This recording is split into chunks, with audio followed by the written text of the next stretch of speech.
Hey guys, what's up? So once again, I welcome you to my today's video. And today, what I have decided to discuss with you is something related to a topic MOT. I'm not talking about MOT, I'm just talking about molecular orbital theory. Okay, so this is one of the topic which many students hate, thinking that this is kind of tough and they don't understand what is going on in the topic. But today I will be recording some certain tricky things which if you remember you will be able to answer all the questions related to bond strength, related to bond order, related to magnetic property, related to existence and related to stability. So these are the 5 topics which if asked in exam, so the question will be only from these 5 topics. And it's my guarantee, you mark my words, after this video, you will be able to do every single question based upon these topics. So, without wasting time, let's quickly get started with the topic molecular orbital theory. Fine? Now, you must have learned this, that there are something known as MOD, which stands for molecular orbital diagrams. So, first we need to do 2 molecular orbital diagrams. So actually it is divided into 2 sets. The first set is about the molecules. I am talking about molecules, not atoms. So molecules with number of protons less than equal to 40. This you have to remember. And another diagram will be for the molecules with the number of protons greater than 40. So our deciding factor is this 40. Let us divide our cases into 2 categories. Like for example, oxygen. Let us take for example fluorine. Let us take for example neon 2. So these are the molecules which have how many protons? See, each oxygen has 8 protons. So total will be 2 into 8, which is 16. And 16 is greater than 14. So this falls in this category. Another one, 2 into 9 will be 18. 18 greater than 14. So category is okay. Moving further, 2 into 10 is 20 and hence this also belongs to this category. Fine. Let us now talk about the molecules with number of protons less than or equal to 40. Do not forget the sign equal to 40. Let's see. For example, C2. C2 will be 2 times 6, 12. So it will belong to this category. N2, 2 times 7, which is 40, again belongs to this category. Another example, Be2. Another example, helium-2. So all these molecules, so 2 times 2, this is 4, so this belongs to this category. Okay. So the first thing you have to understand is we will be talking about 2 diagrams. One with number of protons greater than 40, other with number of protons less than equal to 40. Fine. Now let me draw the diagrams which I am talking about. Let's see. So these diagrams which I am talking about, these are not diagrams like this or diagrams for a funny face. Obviously no. So these are the diagrams related to the energy level of molecular orbitals.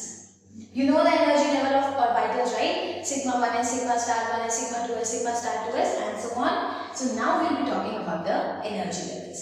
See? First I am talking about number of protons greater than 40. Here I talk about number of protons less than equal to 40. Fine? In school you must have learned, this is given in NCERT also, that here it is sigma 1s, then sigma star 1s. The star 1s represent the anti-bonding molecular orbitals. And without asterisk or without star, they represent bonding molecular orbital. Okay? So sigma 1s, sigma star 1s, sigma 2s, sigma star 2s. Then we have sigma 2pz. Then we have these two, pi 2px, pi 2py. Then we have pi star 2px, pi star 2py. And finally we have sigma star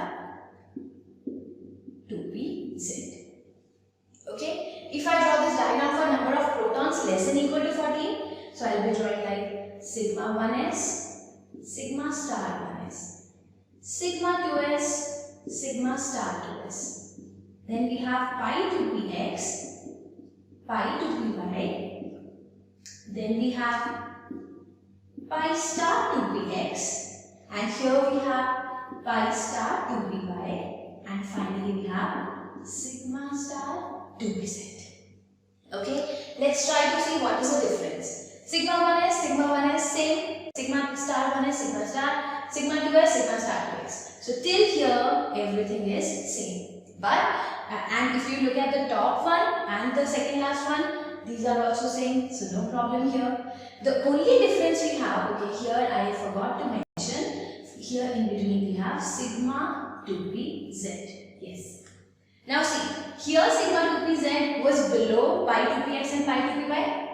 But in this case, sigma 2pz is above pi 2px and pi 2py. That is the only thing that you have to remember. So this diagram and this diagram, the entire details, if you want me to teach you how this diagram came, what is sigma, what is pi, so all those things I will be teaching in a separate video. But today, we'll just work with the tricks, with the shortcuts which help us solve the question. Fine? So now you know this diagram, you know this diagram. Let's try to solve certain questions. See? Let us say, for example, we are working with, I'm writing three molecules in front of you. One is O2, one is O2 plus, one is O2 minus. Let me write a few more. O2 2 minus, O2 2 plus. Okay? Now our question is, we have to find what is the bond order. Now let me tell you what do we mean by bond order. Let us say there is an atom A which is making a bond with an atom B. And if this bond is a single bond, we say that the bond order of this molecule is 1. Okay? If I have another molecule in which A and B are bonded by a double bond, then I say bond order is 2. Now if I talk about A which is triply bonded with B, so the bond order will be said to be 3. Fine? So what do we mean by bond order? Bond order simply tells us how strong a bond may be. Now let me tell you one important thing. Sometimes you will get bond order as 2.5. Now you might be thinking, ma'am, we know single, we know double, we know triple. We don't know any bond which is like 2.5 bond. So let me tell you, this 2.5 means the strength of the bond between two atoms will be 2.5 times strong the strength of the bond between A and B if it was a single bond. Understood? Let me repeat this thing. What I am trying to say is, suppose this and this, they are in love with each other. Okay, I am taking it as the basic or the standard. Now if there is another couple who are in love with each other, but I am saying the love is 1.5 times the love between this couple. So here I say bond order is 1 and here I say bond order is 1.5. Okay, so bond order, if it is a fraction, if it is a decimal number, it means the bond strength is that much times the bond as if it would be a single bond. Okay, that doesn't mean that there will be 2.5 bond between the atoms in a molecule.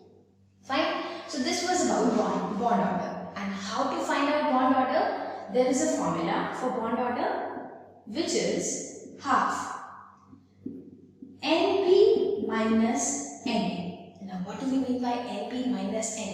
So Np stands for number of electrons in bonding molecular orbital and Na stands for number of electrons in anti-bonding molecular orbital.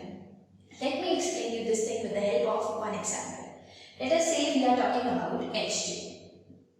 Now H2 number of protons are less than 14, so the diagram will be sigma 1s, sigma star 1s. Okay. Now how many electrons are there in two hydrogen atoms? One hydrogen atom has 1 electron, so two hydrogen atoms will have 2 electrons. Okay. Let us fill the electrons. Now filling of electrons is kind of like easy, that you have learned in atomic structure. So first fill 1 electron here and then completely fill it. So fill another electron here. Okay, so now if I count how many number of electrons are there in bonding molecular orbital, this is bonding. Without H3 means bonding. So we have 2. And how many are there in anti-bonding? We have 0.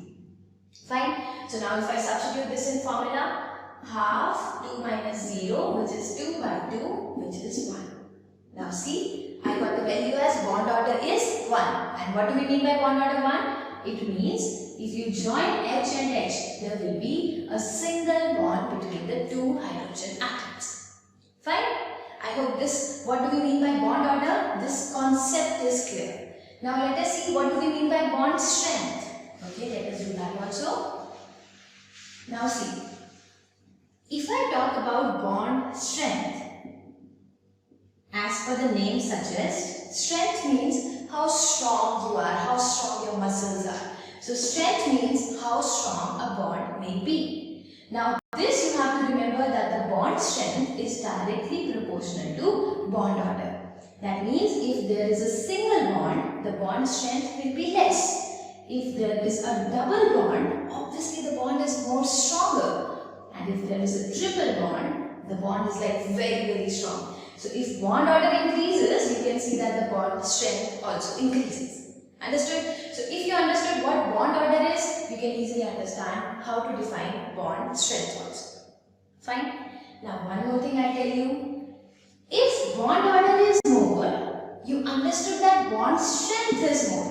That means to break the force of attraction between two atoms, you have to apply more and more energy. So, can't I say that if bond order is more, bond strength is more, that means the stability of molecule is also more. See? So, if there are two atoms, let's say this and this. So, let's say this is an atom, this is an atom. Now, I am saying these are very tightly held. That means they are very stable. Now, if they are attracted by more number of bonds, more will be the bond order, more will be the strength of bond, and hence to break it, you have to apply lots of energy, and hence more stable will be the bond. Understood? So, this is also clear how to find the stability of the molecule. Fine? Now, there are two things which are left. Let me try to discuss those two things, and then we'll switch to the questions. Let me talk about existence. See, I was saying bond order is half number of bonding minus number of anti-bonding electrons. Now see, if bond order comes out to be 0 or it comes out to be negative, I will say that the molecule doesn't exist. Okay, so suppose I give you any random molecule, let's say A2.